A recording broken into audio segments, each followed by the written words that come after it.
disons gloire et louange à toi, Seigneur Jésus. Est-ce qu'on peut acclamer pour le Seigneur de Dieu?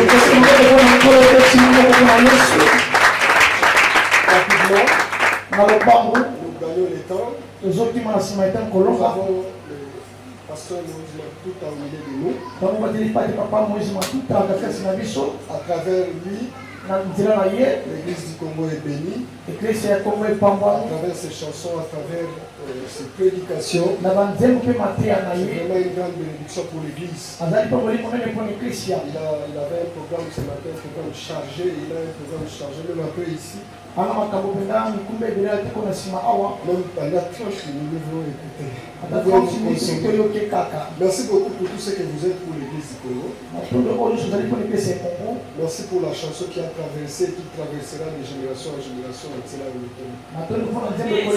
Est-ce qu'on chante à sa place? Est-ce qu'on peut chanter à sa place le temps pour lui de s'imposer une minute? Frère, ton l'action qui vous souhaite de vous. Est-ce qu'on peut chanter tous?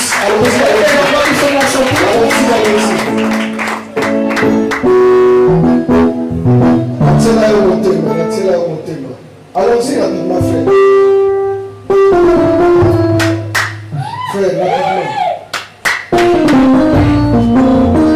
Jésus.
Merci à la chorale, que Dieu vous bénisse.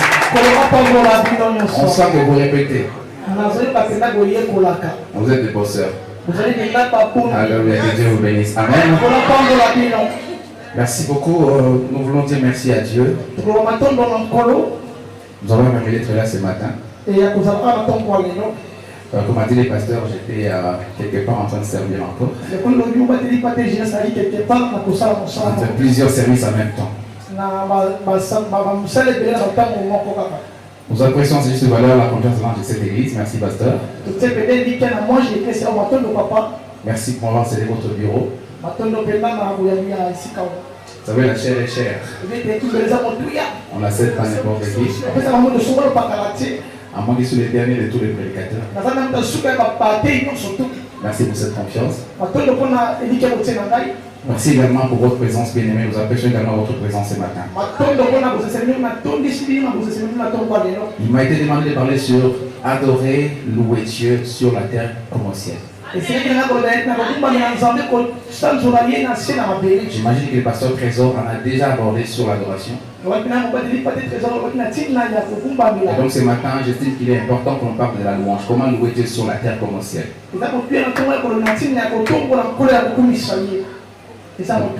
Nous prenons un texte des Écritures, nous sommes dans Actes chapitre 16.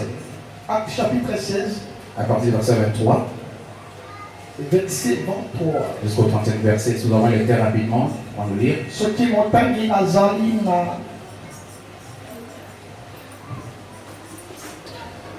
Nous lisons au nom du Seigneur. Après qu'on les eut chargés des coups, ils les jetèrent en prison en recommandant aux geôliers de les garder sûrement. Les geôliers ayant reçu cet ordre, le jeta dans la prison intérieure et leur mit les sept aux pieds. Vers les milieux de la nuit, avec moi les milieux de la nuit. Paul et Silas priaient et chantaient des louanges de Dieu et les prisonniers les entendaient. Tout à coup, il s'est fait un grand tremblement de terre en sorte que le fondement de la prison fut ébranlé. Au même instant, toutes les portes s'ouvrirent et les liens de tous les prisonniers furent rompus. Le geôlier se réveilla et lorsqu'il vit les portes de la prison ouvertes, il tira son épée et allait se tuer, pensant que les prisonniers s'étaient enfuis.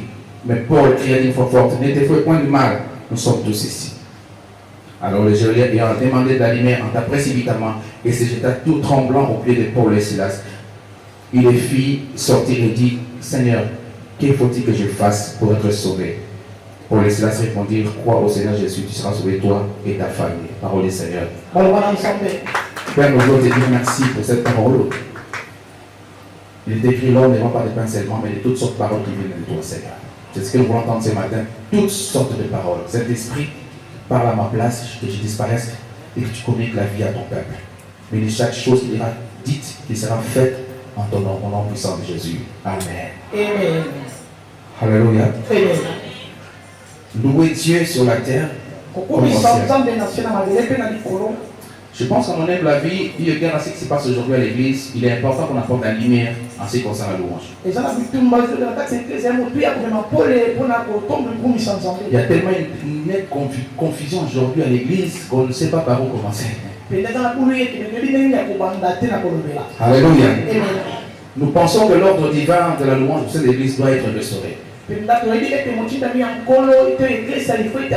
Ce sujet est très important. Parce que la louange, il y a des gens qui louent. Il y a des gens qui transpirent pensant qu'ils ont loué. C'est-à-dire, il y a des gens qui transpirent croyant qu'ils sont en train de louer. Il y a des gens qui transpirent non pas à cause de la louange, mais parce que le rythme est mouvementé. Alléluia. Amen. N'est-ce pas? Il y a une nette confusion aujourd'hui dans les chefs de chrétiens aujourd'hui qui va falloir pour ta lumière. La louange chrétienne est importante bien aimé que tout ce que nous connaissons de la part de Dieu. La louange est la seule activité qui va rester avant que tout soit passé. La prédication passera. Les prophéties passeront. Les paroles de connaissance passeront. Tout ce que vous connaissez passera. Mais la louange a été au début, avant que le monde ne soit monde. La louange était déjà là. Et la louange restera pour que tout soit passé. Alléluia. C'est depuis quelques années, le Seigneur a ouvert mon entendement spirituel pour que je comprenne les réalités autour de la louange.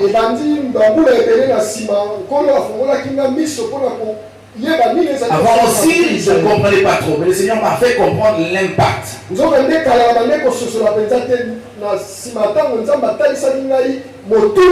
Le pouvoir et l'impact de la louange dans la vie de celui qui pratique la louange comme style de vie.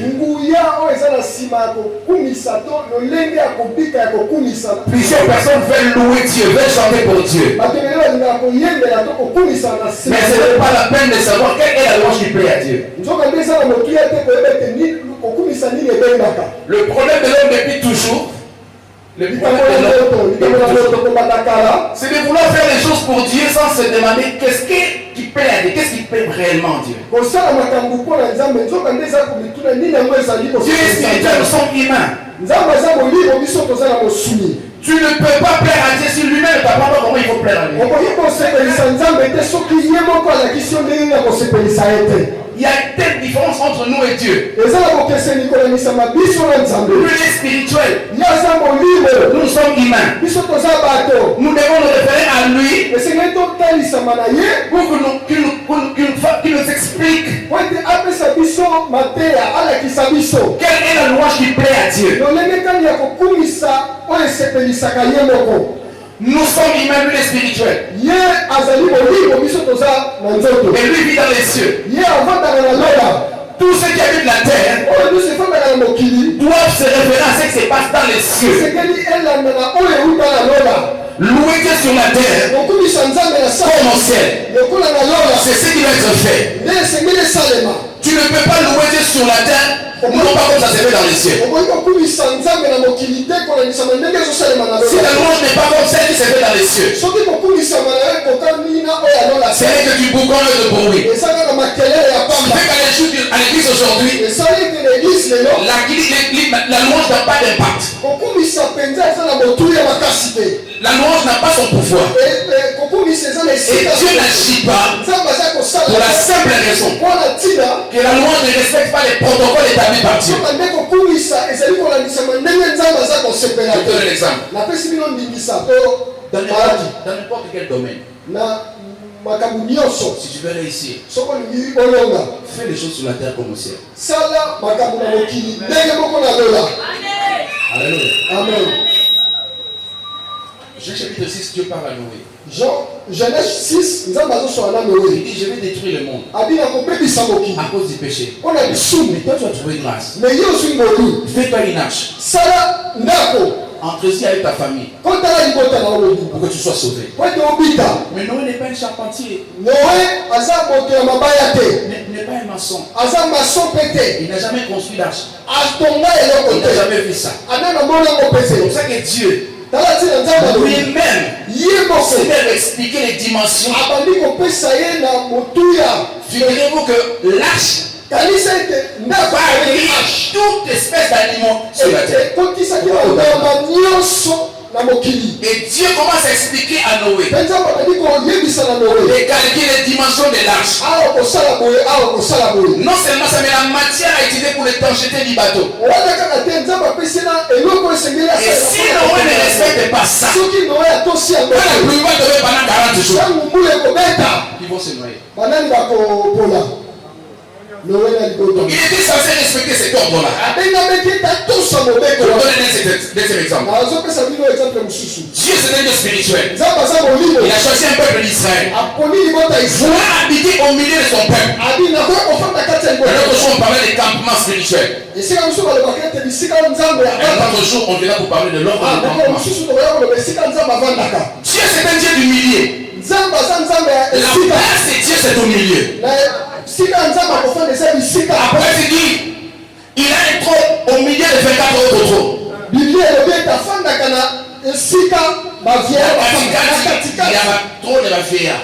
Et dans le jardin, on dit l'arbre de vie qui représente Jésus-Christ était au milieu du jardin. Lorsqu'Esaïe parle de lui, on l'appellera Emmanuel, Dieu au milieu de ça. À l'âge de 12 ans, il a disparu. Ses parents l'ont trouvé au milieu des docteurs de la loi. Par là, il questionnait la question.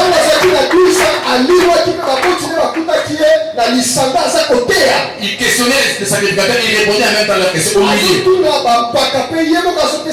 C'est pourquoi même à la fois il n'était pas à côté, il était au milieu. Alléluia. C'est pourquoi même dans l'homme, Dieu n'habite pas n'importe où, il habite dans le cœur parce que le cœur c'est le milieu de l'homme.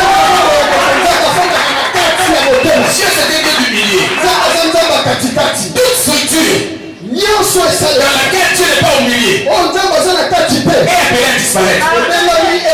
C'est pourquoi dans l'ordre de David, dans les déserts, Dieu voit habiter au milieu de son peuple. Il dit à Moïse, je vais descendre habiter avec vous. Parce que si je suis avec vous, vous avez la victoire dans le combat, vous avez la sécurité et vous avez la lumière. Parce qu'il y a la Shekinah de Dieu. Et ils sont dans les déserts, il n'y a pas de courant, il n'y a pas d'électricité. Donc le flux Dieu. Éclairer tous les camps des enfants d'Israël dans le désert. Mais pour y arriver, il faut que l'atmosphère où mon trône qui est dans le ciel soit transposé sur la terre. Donc les tabernacles célestes doivent être projetés sur la terre. Mais tu le feras selon les modèles. Tu le feras selon les mots. Si le modèle n'est pas respecté, il n'y aura pas de Shekinah. Et du coup, lorsqu'il y aura les combats, vous allez perdre la bataille parce que je ne serai pas au milieu de vous. C'est pourquoi dans la coalition de Balak et Balaam, il ne peut pas monter les enfants d'Israël. Lorsqu'il regarde Israël, il voit le visage du lion. Il dit on ne peut pas maudire ce peuple parce que le lion est au milieu de lui. Je dis à quelqu'un, les sorciers de la famille ne peuvent rien faire pour toi. Parce que dans la vie, il y a le Dieu des dieux, il y a le Seigneur des seigneurs, il y a le roi des rois, il est au milieu de ta famille. Alléluia. C'est pas pour vous dire que tu ne pourras pas réussir si Dieu n'est pas avec toi. Si pour l'âge, Noé va respecter, Noé va respecter le modèle. La dimension établie. Et si pour le tabernacle, Moïse doit également respecter la présence de Dieu. Autant pour la louange, ils ont respecté les protocoles. Alors, avant de vous définir ce que c'est la louange, je vais donc dire ce que la louange n'est pas. Parce qu'il y a une autre continuité aujourd'hui à l'église. L'église a loué la louange, a lié la louange au mot.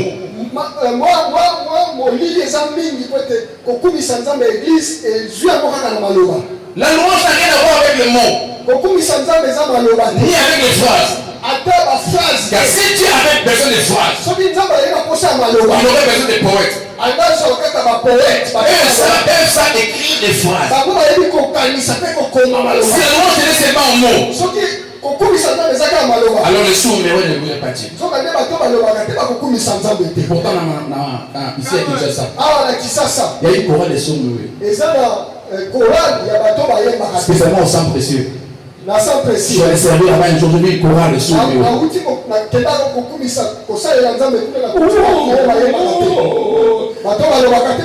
L'assistant n'entendait absolument rien.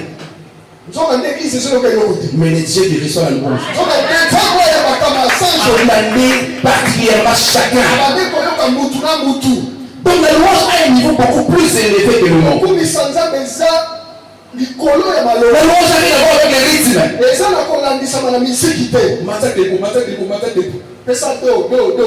La louange n'a rien à voir La louange n'a rien à voir avec les rythmes. Alléluia. Amen. Tout ça. Alors qu'est-ce que c'est la louange? Il existe 7 termes pour définir la louange. À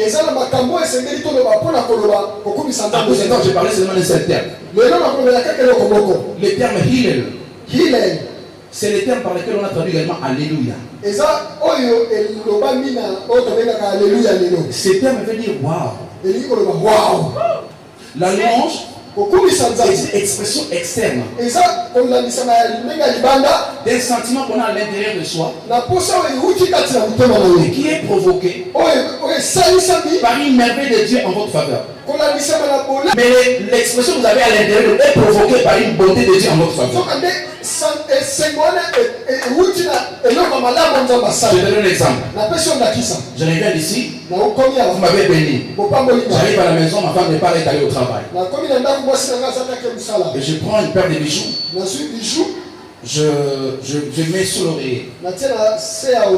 Et je rentre dans mon bureau pour étudier la parole de Dieu. Quand ma femme revient du bureau, elle soulève l'oreiller, elle voit les bijoux. Elle a vu les bijoux. Elle est contente. Parce que c'est que c'est son cadeau. Mais dans sa joie maintenant, la joie c'est à l'intérieur, non? Mais pour exprimer sa joie qui est à l'intérieur, qui est provoquée par le fait qu'il a vu les bijoux, elle rentre dans mon bureau. Les bijoux là, c'est ça la louange.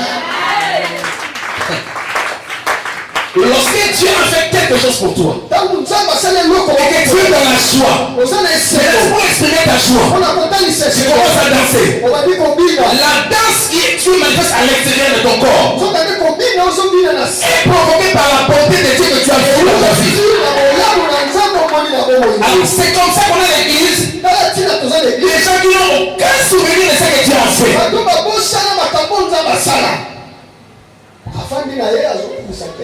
Tu ne peux pas louer Dieu sans avoir dans ton esprit quelque chose que Dieu a fait pour toi. La loi est une expression.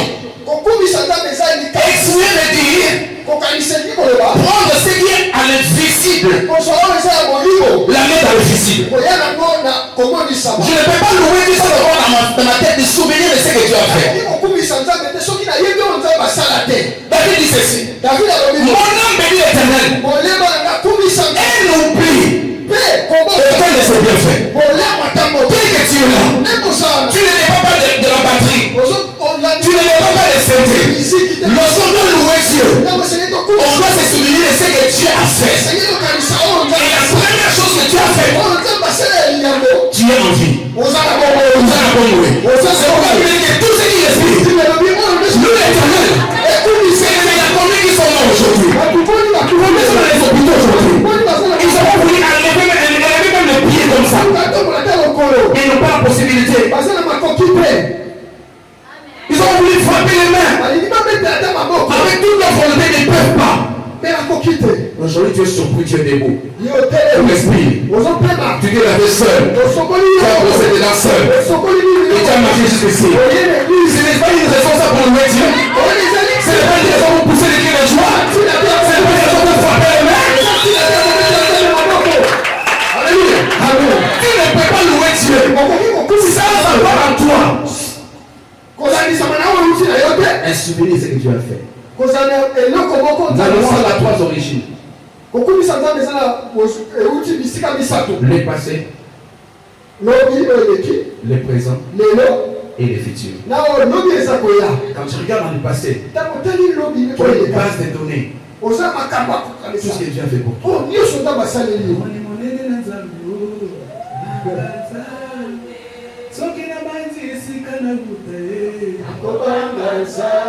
Tu ne peux pas rester silencieux.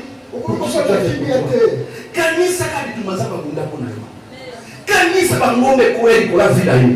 Kanisa bana babela na 3e matopela na zameza mbasa. Et ça va rester pour ce sang de la femme. Quand c'est la théorie que c'est une mabe, non, dans mon côté l'église a dit ça que je dois louer. Et vous devez louer à célébrer Dieu. Alléluia. Dans les présents de ce que Dieu fait maintenant. Chacun doit être témoin de ce que Dieu fait maintenant. Et dans le futur, dans les promesses. N'attends pas que Dieu réalise d'abord avant de te mettre à louer. Josué se sont retrouvés devant le mur de Jéricho. On remarque que le mur de Jéricho était si épais que 6 voitures peuvent passer dessus.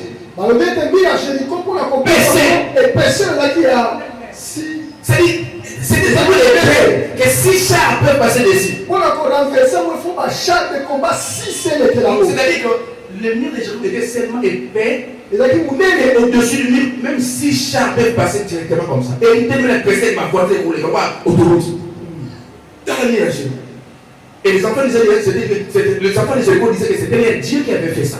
En d'autres termes, le mur de Jéricho, c'est le Dieu de Jéricho. Amen. Donc ce combat, ce n'est pas un combat entre les peuples. C'est un combat entre les divinités.